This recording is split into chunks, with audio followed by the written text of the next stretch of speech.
Attack ಮಾಡಿದ್ದಾರೆ, ಈ ಥರ ಬ್ರೂಟಲಿ ಅವರದು ಮರ್ಡರ್ ಮಾಡಿದ್ದಾರೆ.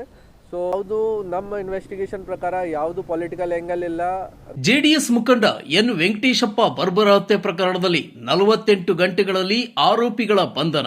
ಚಿಕ್ಕಬಳ್ಳಾಪುರ ತಾಲೂಕಿನ ತಮ್ಮನಾಯಕನಹಳ್ಳಿ ಗ್ರಾಮದ ಗೇಟ್ ಬಳಿ 2025 ಜನವರಿ 3 ರಾತ್ರಿ 9:15 ಗಂಟೆಗೆ ನಡೆದ ಜೆಡಿಎಸ್ ಮುಖಂಡ ಎನ್ ವೆಂಕಟೇಶಪ್ಪ ಬರ್ಬರ ಹತ್ಯೆ ಪ್ರಕರಣದ ತನಿಖೆಯಲ್ಲಿ 48 ಗಂಟೆಗಳಲ್ಲಿ ಆರೋಪಿಗಳನ್ನು ಬಂಧಿಸುವಲ್ಲಿ ಚಿಕ್ಕಬಳ್ಳಾಪುರ ಗ್ರಾಮಾಂತರ ಪೊಲೀಸರು ಯಶಸ್ವಿಯಾಗಿದ್ದಾರೆ. 54 ವರ್ಷದ ವೆಂಕಟೇಶಪ್ಪ ಟಿವಿಎಸ್ ಐಕ್ಯೂಬ್ ಎಲೆಕ್ಟ್ರಿಕ್ ಬೈಕ್ನಲ್ಲಿ ತಮ್ಮ ಮನೆಗೆ ಹಿಂದಿರುಗುತ್ತಿದ್ದಾಗ ಮಾರಕಾಸ್ತ್ರಗಳಿಂದ ಮುಖ, ಹೊಟ್ಟೆ ಮತ್ತು ಭುಜಭಾಗಗಳಿಗೆ ಪ್ರಾಣಾಂತಿಕ ಹಲ್ಲೆ ನಡೆಸಿ ದುಷ್ಕರ್ಮಿಗಳು ಕೊಲೆ ಮಾಡಿ ಎಸ್ಕೇಪ್ ಆಗಿದ್ದರು. ಇನ್ನು ಘಟನೆಗೆ ಸಂಬಂಧಿಸಿದಂತೆ ಚಿಕ್ಕಬಳ್ಳಾಪುರ ಗ್ರಾಮಾಂತರ ಪೊಲೀಸ್ ಠಾಣೆಯಲ್ಲಿ ದೂರು ದಾಖಲಿಸಲಾಗಿತ್ತು.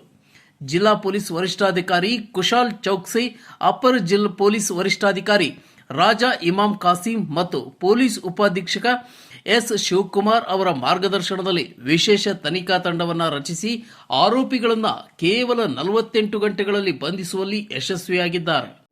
ರೂರಲ್ ಪೊಲೀಸ್ ಸ್ಟೇಷನ್ ಲಿಮಿಟ್ಸ್ ಅಲ್ಲಿ ಒಂದು ಮರ್ಡರ್ ಕೇಸ್ 3ನೇ ತಾರೀಕಿಗೆ ರಿಪೋರ್ಟ್ ಆಗಿದೆ. 3ನೇ ತಾರೀಕು ಅರೌಂಡ್ ಲೇಟ್ ಈವ್ನಿಂಗ್ 9:15ಗೆ ಇದು ಇನ್ಸಿಡೆಂಟ್ ನಡೆದಿದೆ.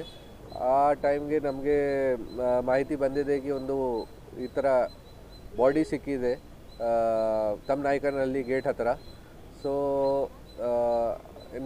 ಈ ಕಂಪ್ಲೇಂಟ್ ಪ್ರಕಾರ ಒಬ್ಬರು ವೆಂಕಟೇಶಪ್ಪ ಅವರದು ವಾಸ ಕೂಡ ತಮ್ಮನಾಯಕನಹಳ್ಳಿ, ಅರೌಂಡ್ 54 ಇಯರ್ಸ್ ಏಜ್ ಇದೆ ಅವರದು. ಫಾರ್ಮರ್ ಕೆಲಸ ಮಾಡ್ತಾರೆ, ಜೊತೆಗೆ ಅವರದು ಫೈನಾನ್ಸ್ ವಿಚಾರ ಬಗ್ಗೆ ಮತ್ತು ರಿಯಲ್ ಎಸ್ಟೇಟಲ್ಲಿ ಕೂಡ ಸಣ್ಣ ಪುಟ್ಟ ಕೆಲಸ ಮಾಡ್ತಾರೆ. ಜೊತೆಗೆ JDS ಅಲ್ಲಿ ಕೂಡ as a worker, active worker ಕೆಲಸ ಮಾಡ್ತಾರೆ ಅವರು. ಸೊ ಅವರದು ಬಾಡಿ ಸಿಕ್ಕಿದೆ. ಬಾಡಿ ಮೇಲೆ ಡೀಪ್ ಕಟ್ ಇಂಜುರೀಸ್ ಇತ್ತು, ಸ್ಟಮಕಲ್ಲಿ ಮತ್ತು ಕೈಯಲ್ಲಿ ಮತ್ತು ಫೇಸ್ ಮೇಲೆ ಬೇರೆ ಬೇರೆ ಜಾಗ ಈ ಥರದ್ದು ಡೀಪ್ ಕಟ್ ಇಂಜುರೀಸ್ ಇತ್ತು. ಸೊ ಆ ವಿಚಾರ ಬಗ್ಗೆ ನಮ್ಮ ಚಿಕ್ಕಬಳ್ಳಾಪುರ ರೂರಲ್ ಪೊಲೀಸ್ ಸ್ಟೇಷನಲ್ಲಿ ಒಂದು ಮರ್ಡರ್ ಕೇಸ್ ನಾವು ರಿಜಿಸ್ಟರ್ ಮಾಡ್ಕೊಂಡಿದ್ದೀವಿ. ಸೊ ನಮಗೆ ಇನ್ವೆಸ್ಟಿಗೇಷನ್ ಟೈಮಲ್ಲಿ 2 ಜನ ಈಗ ನಮಗೆ ಸಿಕ್ಕಿದ್ದಾರೆ, ಅವರಿಗೆ ನಾವು ಅರೆಸ್ಟ್ ಮಾಡ್ಕೊಂಡಿದ್ದೀವಿ. ಸೊ ಈ 2 ಜನ, ಒಬ್ಬರು ಧನ್ರಾಜ್ ಅರೌಂಡ್ 22 ಇಯರ್ಸ್ ಏಜ್, ಅದು ಇವರದು ವಾಸ ಕೂಡ ಪಕ್ಕದಲ್ಲಿ ಜಾತ್ವಾರ ಊರಿದೆ, ಅಲ್ಲಿ ವಾಸ ಇದೆ ಅವರದು. ಮತ್ತು ಇನ್ನೊಬ್ಬರು ಸತೀಶ್ ಅರೌಂಡ್ 31 ಇಯರ್ಸ್ ಏಜ್, ಇವರು ಕೂಡ ಜಾತ್ವಾರ. ಸೊ ಈ 2 ಜನ ನಾವು ಈಗ ಅರೆಸ್ಟ್ ಮಾಡಿದ್ದೀವಿ. ಸೊ ನಮ್ಮ ಇನ್ವೆಸ್ಟಿಗೇಷನ್ ಪ್ರಕಾರ ಬೇಸಿಕ್ಲಿ ಈ ವೆಂಕಟೇಶಪ್ಪದು 3 ತಿಂಗಳು ಹಿಂದೆ ಏನೊಬ್ಬರು ಆ ಊರ್ದು ವಾಸಿ ಅರವಿಂದ್ ಅವರ ಜೊತೆಗೆ ಒಂದು ಗಲಾಟ ಆಯಿತು ಬಾರಲ್ಲಿ. ಕುಡಿತಾ ಇದ್ದಾರೆ ಆ ಟೈಮಲ್ಲಿ, ಬೇರೆ ಏನಾದರೂ ವಿಚಾರ ಬಗ್ಗೆ ಅವರದು ಗಲಾಟ ಆಯಿತು. ಆ ಟೈಮ್ಗೆ ವೆಂಕಟೇಶಪ್ಪ ಅರವಿಂದ್ಗೆ ಹೊಡೆದಿದ್ದಾರೆ. ಅರವಿಂದ್ದು ಫ್ರೆಂಡ್ ಇದೆ ಧನ್ರಾಜ್ಗೆ ಅರವಿಂದ್ ಹೆಲ್ಪ್ಗಾಗಿ ಫೋನ್ ಮಾಡಿದ್ದಾರೆ ಕಿ ಇವರು ನಮಗೆ ಓಡ್ತಾ ಇದ್ದಾರೆ, ನಮಗೆ ಫ್ರೆಂಡ್ ಹೆಲ್ಪ್ ಮಾಡಿ.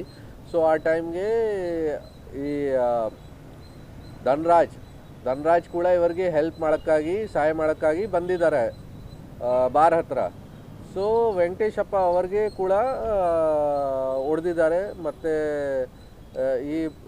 ಅವರ ಮೇಲೆ ಕೂಡ ಅಟ್ಯಾಕ್ ಮಾಡಿದ್ದಾರೆ. ಸೊ ಈ ಇಶ್ಯೂ ಆದಮೇಲೆ ಅವರು ರಾಜಿ ಪಂಚಾಯಿತಿ ಮಾಡ್ಕೊಂಡಿದ್ದಾರೆ. ಪೊಲೀಸ್ಗೆ ಏನೂ ಕಂಪ್ಲೇಂಟ್ ಕೊಡಲಿಲ್ಲ, ಪೊಲೀಸ್ ಗಮನಕ್ಕೆ ಕೂಡ ಬರಲ್ಲ. ಆ ಊರಲ್ಲಿ ಎಲ್ಲರೂ ಜನ ಮಾತಾಡಿ ಇದನ್ನು ಇಶ್ಯೂಗೆ ಸಾಲ್ವ್ ಮಾಡ್ಕೊಂಡಿದ್ದಾರೆ. ಬಟ್ ಈ ಇನ್ಸಿಡೆಂಟ್ ಆದಮೇಲೆ ವೆಂಕಟೇಶಪ್ಪಗೆ ಯಾವಾಗ ಇವರು ಸಿಗ್ತಾರೆ ದಾರಿಯಲ್ಲಿ ಅಥವಾ ಊರಲ್ಲಿ, ಯಾವಾಗ ಇವರಿಗೆ ನೋಡ್ತೀರಾ ಅವ್ರಿಗೇನಾದರೂ ಇನ್ಸ್ಟಿಗೇಟ್ ಮಾಡೋಕ್ಕೆ ಟ್ರೈ ಮಾಡ್ತಾರಾ, ಪ್ರವೋಕ್ ಮಾಡ್ತಾರಾ, ಅವ್ರಿಗೆ ಬಾಯ್ತೀರಾ, ಹೇಳ್ತೀರಾ, ಅವ್ರಿಗೆ ಥ್ರೆಟನ್ ಮಾಡ್ತಾರಾ, ಧಮಕಿ ಕೊಡ್ತೀರಾ ಅವ್ರಿಗೆ. ಸೊ ಈ ವಿಚಾರ ಬಗ್ಗೆ ಇವರಿಗೆ ಸ್ವಲ್ಪ ಈ ಥರ ಮೈಂಡಲ್ಲಿ ಈ ಥರ ಬಂದಿದೆ ಕಿ ಈ ಥರದ್ದು ಏನಾದರೂ ಅವ್ರ ಮೇಲೆ ಅಟ್ಯಾಕ್ ಮಾಡೋಣ. ಜೊತೆಗೆ ಇವರದು ಫ್ರೆಂಡ್ ಇದೆ ಇನ್ನೊಬ್ಬರು ಸತೀಶ್ ಸತೀಶ್ದು ಫ್ರೆಂಡ್ಗೆ ಕೂಡ ಇವರು ನಮ್ಮ ಡಿಸೀಸ್ಡ್ ಲಾಸ್ಟ್ 1 ಮಂತಿಂದ ಅವ್ರಿಗೆ ಕೂಡ ಸ್ವಲ್ಪ ತೊಂದರೆ ಕೊಡೋಕ್ಕೆ ಸ್ಟಾರ್ಟ್ ಮಾಡಿದ್ದಾರೆ ಕಿ ಧನ್ರಾಜ್ ಕೂಡ ನಿಮ್ಮ ಫ್ರೆಂಡ್ ಇದ್ದೀರಾ, ನೀವು ಯಾಕೆ ನಿಮಗೆ ಕೂಡ ನಾನು ಅಟ್ಯಾಕ್ ಮಾಡ್ತೀನಿ, ಈ ಥರ ಅವ್ರಿಗೆ ಕೂಡ ಹೆದರಿಸ್ತೀರಾ, ಅವ್ರಿಗೆ ಕೂಡ ಬೈದಿದ್ದೀರಾ ಸುಮಾರು ಟೈಮ್ಸ್. ಸೊ ಇಬ್ಬರು ಜನ ಈ ಕಾರಣ ಬಗ್ಗೆ ಅವ್ರಿಗೆ ಸ್ವಲ್ಪ ಎನಿಮಿಟಿ ಆಗಿದೆ, ರೈವಲ್ರಿ ಆಗಿದೆ ಅವ್ರ ಜೊತೆಗೆ, ಡಿಸೀಸ್ ಜೊತೆಗೆ.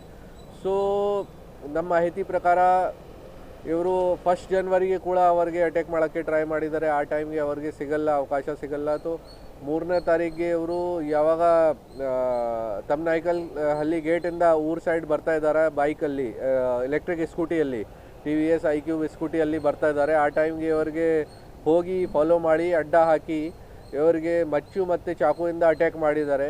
ಸೊ ಆ ಮಚ್ಚು ಮತ್ತು ಚಾಕುವಿಂದ ಇವರಿಗೆ ಹೊಟ್ಟೆ ಮೇಲೆ, ಫೇಸ್ ಮೇಲೆ, ಕೈ ಮೇಲೆ ಇಂಜರೀಸ್ ಆಗಿದೆ. ಆ ಇಂಜರಿ ಕಾರಣ ಬಗ್ಗೆ ಅವರದು ಆನ್ ಸ್ಪಾಟ್ ಡೆತ್ ಆಗಿದೆ.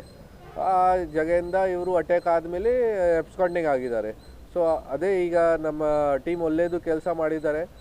ವಿದಿನ್ ರೆಕಾರ್ಡ್ ಟೈಮ್ ಅವರಿಗೆ ಅರೆಸ್ಟ್ ಕೂಡ ಮಾಡಿದ್ದಾರೆ. ಈಗ ನಾವು ಎಲ್ಲ ಪ್ರೊಸೀಜರ್ ವಗೇರೆ ಮಾಡ್ತಾ ಇದ್ದೀವಿ. ನೋಡಿ, ಅರವಿಂದದು ಸ್ಟಾರ್ಟಿಂಗಲ್ಲಿ ಗಲಾಟೆ ಆಯಿತು 3-4 ತಿಂಗಳು ಹಿಂದೆ. ಎಕ್ಸಾಕ್ಟ್ ಡೇಟ್ ನಾವು ಕನ್ಫರ್ಮ್ ಮಾಡ್ತಾ ಇದ್ದೀವಿ. 3-4 ತಿಂಗಳು ಹಿಂದೆ ಬಾರಲ್ಲಿ ಗಲಾಟೆ ಆಯಿತು. ಅರವಿಂದದು ಗಲಾಟೆ ಸ್ಟಾರ್ಟ್ ಆಯಿತು ವೆಂಕಟೇಶಪ್ಪ ಜೊತೆಗೆ. ಆ ವಿಚಾರ ಬಗ್ಗೆ ನಮ್ಮ ಆರೋಪಿ ಧನರಾಜ್ ಮತ್ತು ಸತೀಶ್ ಇವರಿಗೆ ಹೆಲ್ಪ್ ಮಾಡಿದ್ದಾರೆ. ಬಟ್ ಅರವಿಂದ್ಗೆ ಈ ಗಲಾಟೆ ಆದಮೇಲೆ ವೆಂಕಟೇಶಪ್ಪ ಜಾಸ್ತಿ ಹೆದರಿಸಿದ್ದಾರೆ ಮತ್ತು ಧಮಕಿ ಕೊಟ್ಟಿದ್ದಾರೆ. ಸೊ ಅರವಿಂದ್ ಈಗ ಊರು ಬಿಟ್ಟು ಹೋಗಿದ್ದಾರೆ.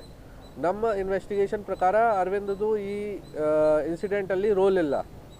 ಅಂದರೆ ಅವರು ಬಾರಲ್ಲಿ ಇನ್ಸಿಡೆಂಟ್ ಆಯಿತು. ಆ ಬಾರ್ದು ಇನ್ಸಿಡೆಂಟ್ ಆದಮೇಲೆ ಅರೌಂಡ್ 10 ಡೇಸ್ ಆದಮೇಲೆ ಇವರು ಊರು ಬಿಟ್ಟಿದ್ದಾರೆ. ಈ ಊರಲ್ಲಿ ಇಲ್ಲ, ಅವರು ಆಂಧ್ರದವರು ನಮ್ಮಲ್ಲಿ ಕೆಲಸ ಮಾಡೋಕ್ಕೆ ಬಂದಿದ್ದಾರೆ. ಆ ಟೈಮ್ಗೆ ಧನರಾಜ್ ಮತ್ತು ಸತೀಶ್ದು ಫ್ರೆಂಡ್ಶಿಪ್ ಆಗಿದೆ ಅವ್ರ ಜೊತೆಗೆ.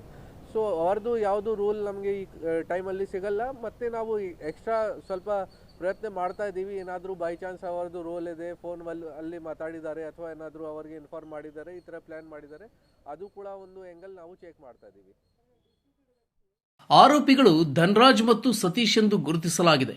ತನಿಖೆಯ ಪ್ರಕಾರ 5 ತಿಂಗಳ ಹಿಂದಿನ ಗಲಾಟೆಯಲ್ಲಿ ವೆಂಕಟೇಶಪ್ಪ ಅವರು ಧನರಾಜ್ಗೆ ಬುದ್ಧಿ ಹೇಳಿದ್ದು, ಇದರಿಂದ ಧನರಾಜ್ ದ್ವೇಷವನ್ನ ಬೆಳೆಸಿಕೊಂಡಿದ್ದರು. ಈ ಹಿನ್ನೆಲೆಯಲ್ಲಿ ಧನರಾಜ್ ಮತ್ತು ಸತೀಶ್ ಸೇರಿಕೊಂಡು ಈ ಕೃತ್ಯವನ್ನ ಪೂರ್ವ ನಿಯೋಜಿತವಾಗಿ ಕೊಲೆ ಮಾಡಲು ಮುಂದಾಗಿದ್ದಾರೆ. ಹತ್ಯೆ ನಡೆದ ದಿನವೇ ವಿಕ್ಟಮ್ ವೆಂಕಟೇಶ್ ಸ್ಕೂಟರ್ನಲ್ಲಿ ತೆರಳುತ್ತಿದ್ದ ಸಂದರ್ಭದಲ್ಲಿ ಧನರಾಜ್ ಮತ್ತು ಸತೀಶ್ ಸ್ಕೂಟರ್ ಅಡ್ಡಗಟ್ಟಿ ಮೊದಲು ಹಂದಿ ಕೊಯ್ಯುವ ಚಾಕುವಿನಿಂದ ಬೆನ್ನಿಗೆ ಇರಿದಿದ್ರು.